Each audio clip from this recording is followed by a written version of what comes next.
Hey everyone, Gill Gross here. Post-match Novak Djokovic versus Lorenzo Musetti. Fourth round, 2021, Roland Garros. If you're not here for spoilers, click off the video in 3, 2, 1. We got a 5-set win for Novak Djokovic. Ultimately, he doesn't get to a match point. Lorenzo Musetti retires at 4-love in the 5th set. Final score 6-7, 6-7, 6-1, 6-love.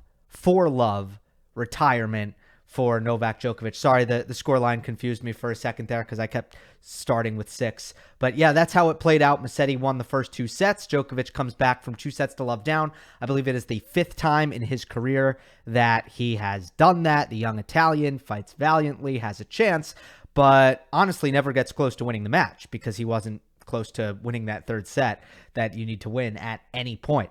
So I will start with why Musetti was having so much success in the opening 2 sets, and then I'll talk about the turnaround, and that'll be that. So I'd like to begin with Djokovic's struggles on second serve points on both his serve and on the return. And it had to do with the discrepancy in the way each player was utilizing and handling the kick serve. So Lorenzo Musetti has a somewhat underpowered serve, and it's a classic clay court situation. He'll go to the kick serve sometimes even on the first serve, but there's not that big a difference between his first serve and his second serve. The difference is a little bit not as dramatic as most players. Unfortunately for Novak, he handled Musetti's kick serve to the backhand really poorly early on. He just didn't handle that return of serve well, and that was a key early on.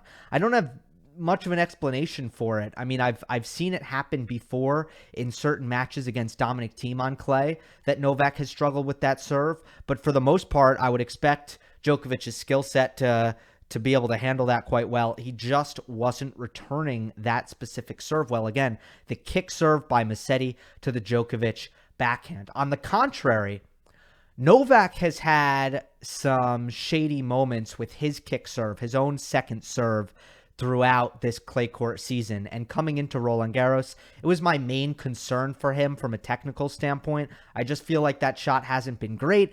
And then lo and behold, in the first set, Novak is hitting his second serve under 80 miles per hour on average, 78 to be exact, and wins just 31% of his own second serve points, and got that up to 54% in the second set when he upped his speed a little bit better. He did correct it, but for large portions of the match, and especially in the first set, it was blatant how slow and weak his own second serve was. And what Musetti was doing for the most part was ripping it really heavy topspin, high and loopy to the Djokovic backhand.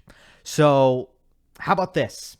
Lorenzo Musetti wants to start each point with Novak hitting a backhand above the shoulders. And I've outlined many times in Djokovic's matches with Nadal how his backhand effectiveness and consistency and the timing and all of that, it can be dramatically reduced if you make Novak hit the backhand above his shoulders. Even though he's solid above his shoulders compared to a lot of players, you still make the backhand a lot worse if you get it above Novak's strike zone, even though Novak is Novak. So Musetti was not only starting his own service points with high backhands for Djokovic, but also he was beginning return points in the very same manner, so to speak, which was interesting to see. So overall, the result of this was a large disparity in second serve points won. In the first set, Musetti won that category 62% to 31%. And in the second set, Djokovic protected his second serve, but Musetti still won 58% of his own second serve points, which is too high if you're Novak Djokovic. The second thing that Musetti was doing very well early on in this match was the variety on the backhand, which disrupted Djokovic's favorite pattern, and the main area where Novak is normally able to get a decided advantage over his right-handed opponents, which is the backhand-to-backhand cross-court rally where Djokovic is generally more solid, hits more deep, hits more precise, changes direction better, hits more consistent, all of those things normally in Djokovic's favor. But Musetti, with his immense artistry, variety on that side, was able to make that pattern uncomfortable for Novak. I think the main source of variety was the height and spin, where Musetti brilliantly was able to mix in the high loopy topspin backhand with the low biting slice backhand, moving Djokovic vertically up and down the court with the with that kind of variety, and also changing his contact point up and down, the low slice being low and the high loopy backhand being high. He also was able to mix in the short angles and the deep drives, which also kept Novak very off balance on his backhand side. And lastly, what that does is it kind of keeps Djokovic in a defensive mindset on his backhand. It keeps him from looking to do damage on that side. Yes, it raises the rate of unforced errors on that side, but it was actually Musetti who was the one who was attacking down the line much more effectively than Novak, because it seemed like while Novak was constantly looking to defend his contact point, Musetti was the one who was very comfortable in that backhand corner, looking to do damage, and ultimately, when the opening presented itself, he would take rips down the line. And he's got a fantastic backhand down the line. I believe he times his backhand down the line for a teenager better than anyone I've ever seen. And I know that's a bold statement, but I'm going to let it sit because I believe it. I'm curious, do you guys agree with me?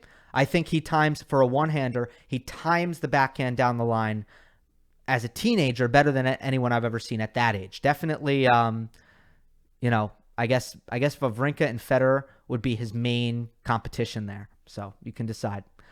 Under pressure. Obviously, the opening two sets went to tiebreaks. And the main pattern was that Djokovic was far more generous than Musetti in terms of unforced errors and mistakes. And the Italian just not afraid to go for his shots, which was really key for him. He came up with some really good stuff under pressure. And at this point, it's just not really a surprise. It's what Lorenzo Musetti does. The moments are really never too big for him. Up to this point in his career, he is 6-4 against top 20 opponents now, but he's 10-0 at the tour level in tiebreaks. So he's really great under pressure. He goes for his shots. He has a great freewheeling confidence about him. And on the other end, Djokovic with highly uncharacteristic unforced errors.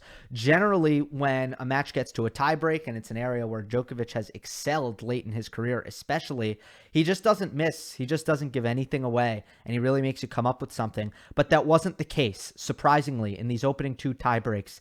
A miss at 5-all in the first set tiebreak was absolutely terrible. Then another unforced error at 6-all, just going for too much on an inside-in forehand that he didn't need to go for.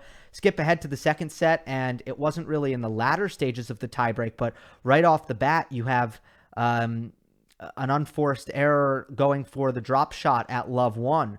Then at love 2, you have a ball that Djokovic doesn't play because he thought it was out, but it hit the line. Then at 3 love, Djokovic misses a backhand, another unforced error, and now the tiebreak's gone. So just very surprising that Djokovic wasn't better in these tiebreaks, but also, especially in the first set, Musetti shows the fearlessness that we have gotten used to for anyone who has followed him early in his career. Now, we have a really swift turnaround. Novak, they take a little bit of a break, reset, double reset. Novak said he changed his underwear, and the magic underwear really turns around the match very, very quickly. Djokovic's forehand dials in. And Musetti's return quality goes down, and that leads to a lot of first strike dominance on the forehand for Djokovic, something that I really expected to see play a large role in this match coming in, and a reason why the serve return battle was the main reason why I didn't think Musetti had a chance to upset Novak Djokovic on this Monday afternoon.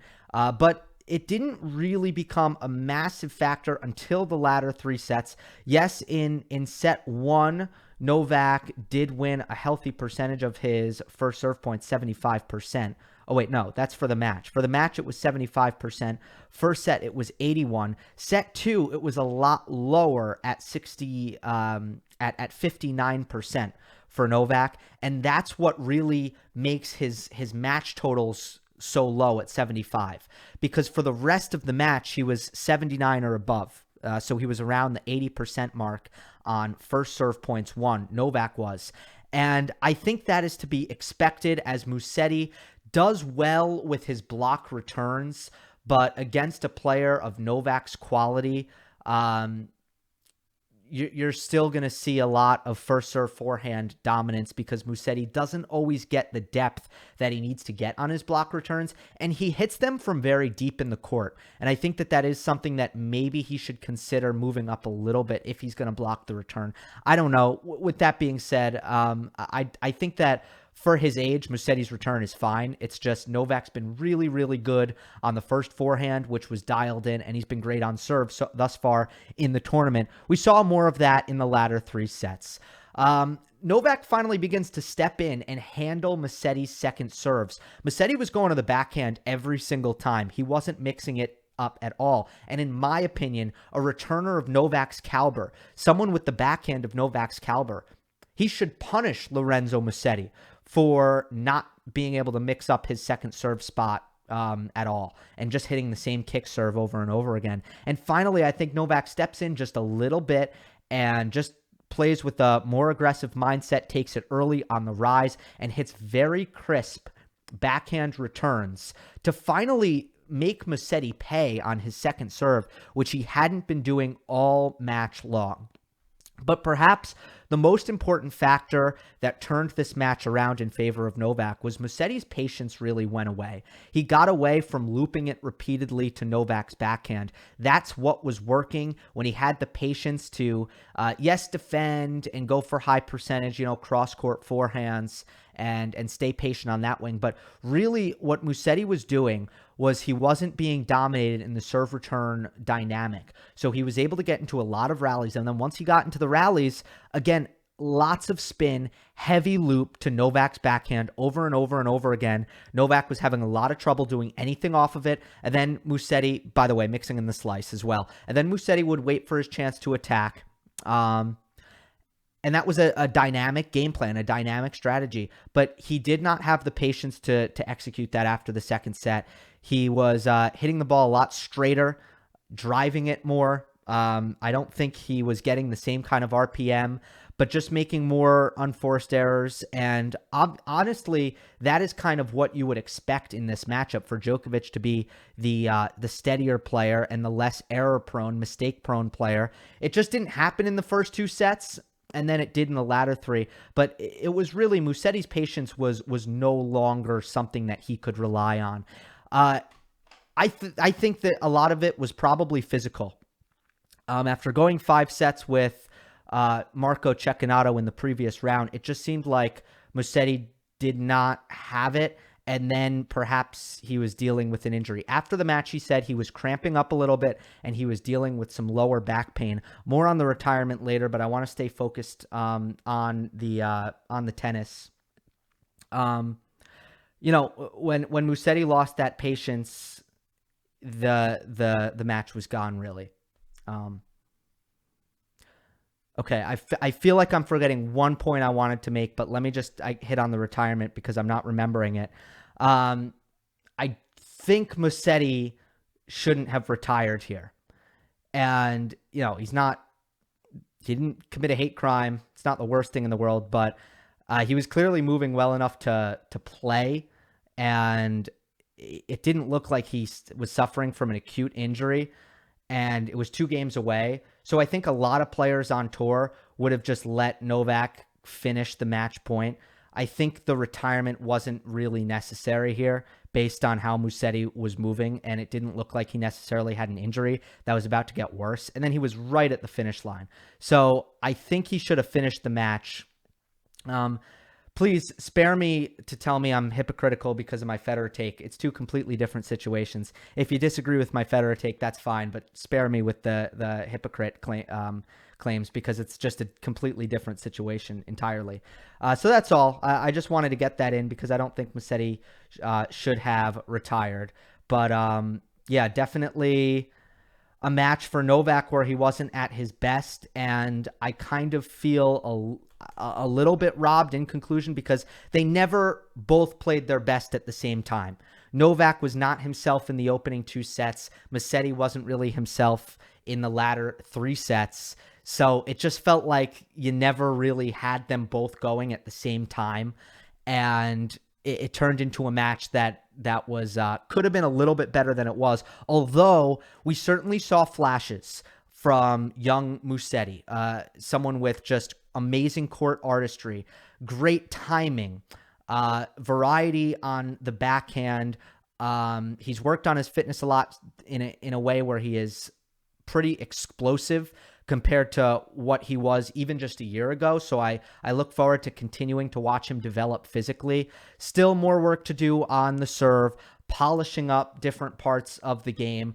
But Musetti is really going to be someone who on clay is going to be a delight to watch and is going to get great results. Novak moves on, and he will play Matteo Berrettini in the quarterfinal. Hope you enjoyed. Don't forget to subscribe. I'll see you next time.